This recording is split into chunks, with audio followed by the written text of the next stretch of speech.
เบิ่งพี่น้องต้นทุเรียนเห็นบ่เจ้าเคยเห็นบ่ต้นทุเรียนใหญ่ปานนี้มั้งเนี่ยครับเนี่ยเห็นบ่แต่ละต้นเดี๋ยวจะให้เบิ่งทั้งยอดมันดอกเบิ่งลำต้นมันไปก่อนนะเบิ่งนะโอ้ต้นนั่นก็เบิ่งลูกเต็มอยู่โอ้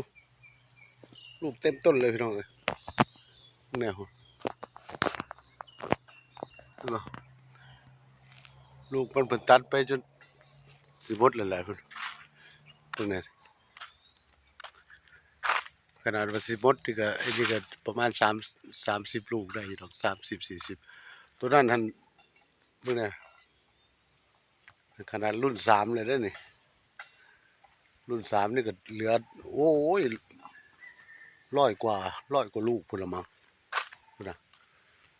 สิเบิ่งด้วยสายตานี่ก็ว่า100 กว่าเกือบ200ลูกพุ่นแล้วนี่เพิ่นตัดไปแล้ว2รุ่นแล้วนะเบิ่งลูก